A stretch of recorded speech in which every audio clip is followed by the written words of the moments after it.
Next question, question number 7.18.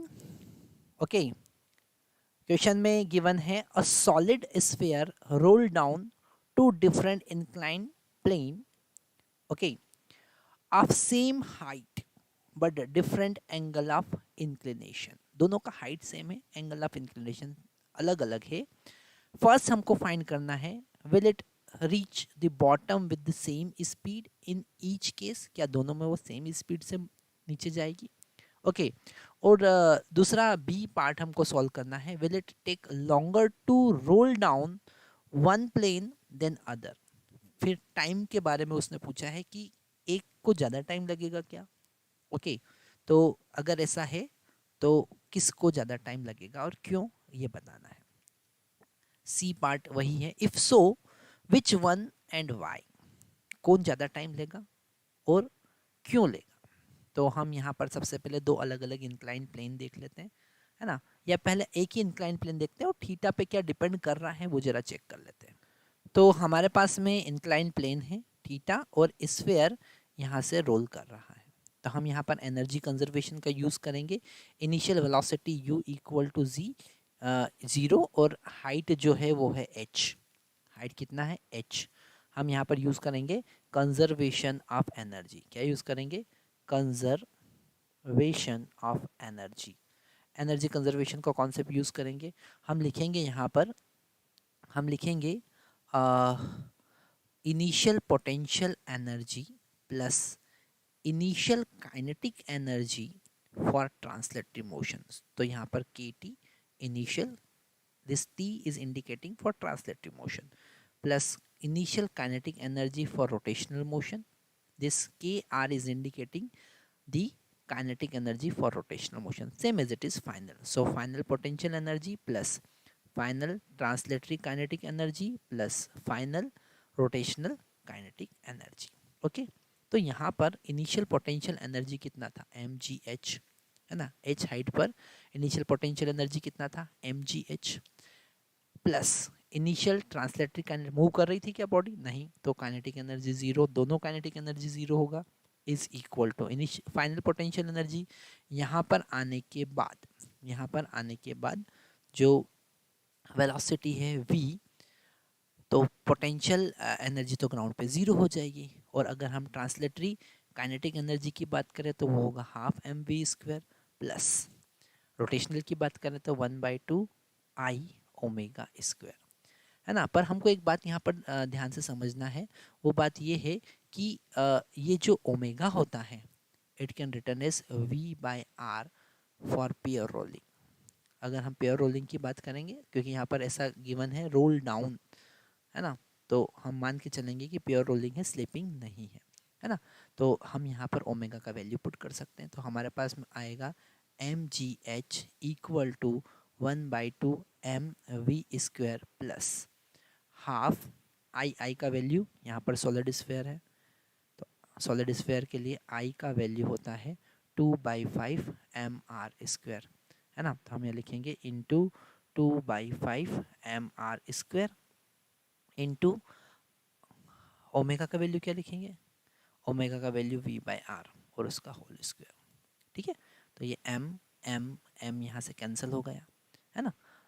मिलेगा हमको g into H, यहाँ मिलेगा v²/2 और यहाँ पर ये r स्क्वायर से r स्क्वायर कैंसिल हो जाएगा, मिलेगा 2v²/ दिस 2 ऑल्सो कैंसिल, तो v²/5. यहाँ एलसीएम लेंगे तो 10 आ जाएगा, मिलेगा 7v²/10, है ना. तो v का वैल्यू अगर हम कैलकुलेट करेंगे तो लिखेंगे √10 GH डिवाइडेड बाय 7. तो ये है वेलोसिटी. अब यहाँ पर वेलोसिटी थीटा पर डिपेंड नहीं कर रही है ना. ये पॉइंट बहुत इंपॉर्टेंट है जो हम लिखेंगे. Velocity not depending on theta, not depending on theta, theta पे डिपेंड नहीं कर रही है. That's why both will on both plane sphere come with same velocity. क्योंकि पहले यहाँ पर स्पीड से ही पूछा है उन्होंने कि क्या सेम स्पीड से मूव करेंगे. तो अगर हम फर्स्ट का आंसर देंगे, आंसर हम यहाँ पर ब्लू कलर ले लेते हैं, आंसर ऑफ फर्स्ट है ना, yes, both for both inclined plane, okay, for both inclined plane,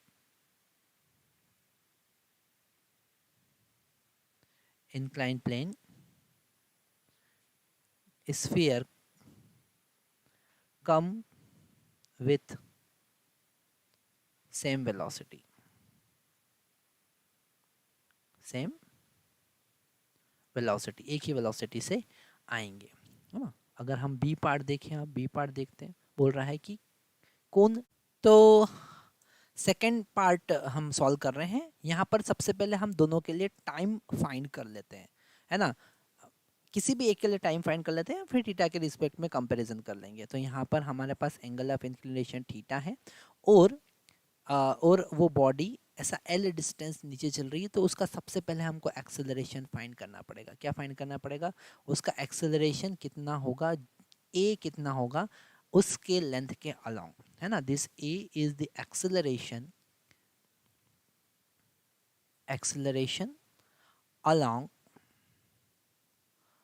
along the plane, along the inclined plane, है ना।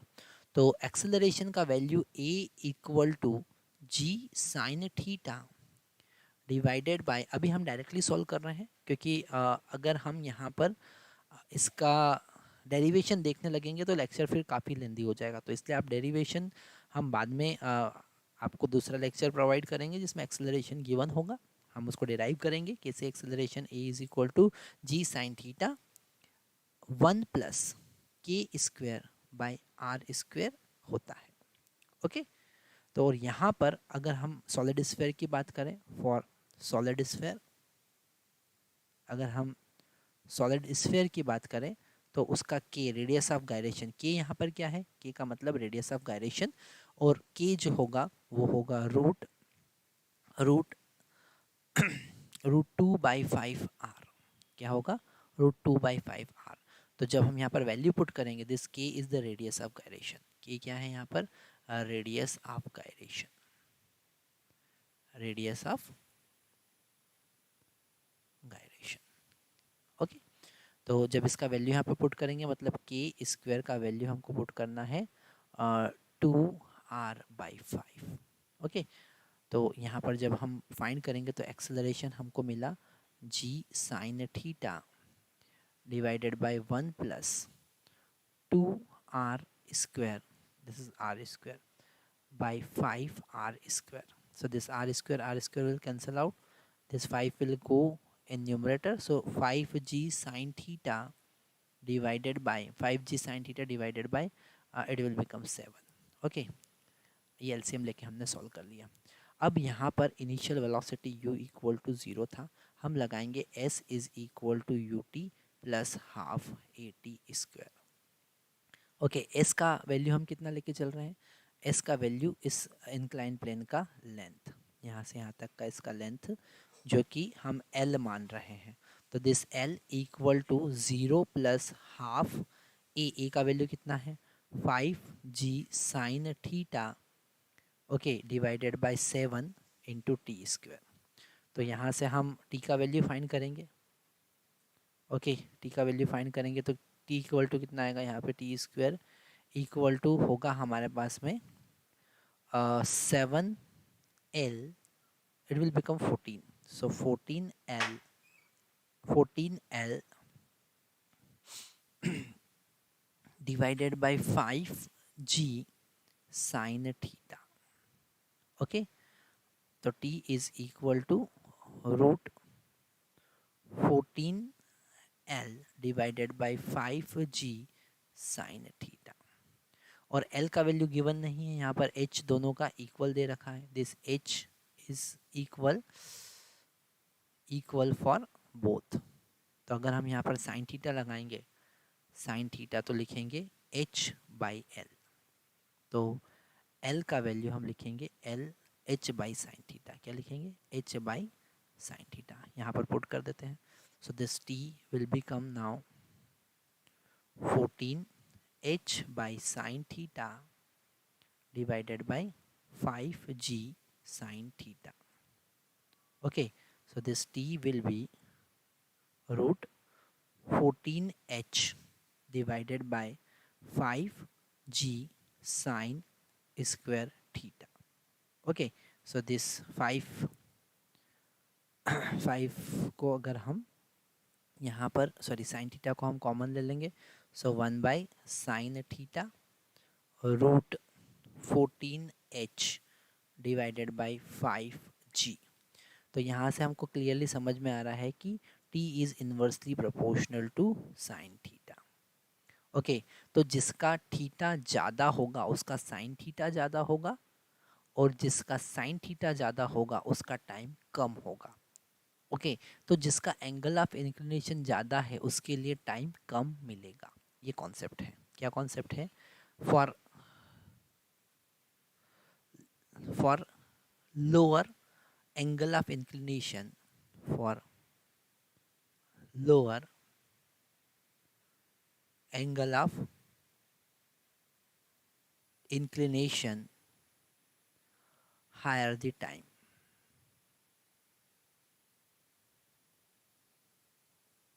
ठीक है, तो शायद यहाँ पर हमारे पास में क्वेश्चन बी और सी दोनों का आंसर हमको मिल जाता है. बी में हमसे पूछा था कि क्या दोनों के लिए, दोनों प्लेन के लिए टाइम अलग अलग होगा. जी हाँ, for both plane this time period is different. Okay, because it is inversely proportional to the sine theta. And for why, तो डेरिवेशन ही बता रहा है वाई. ओके,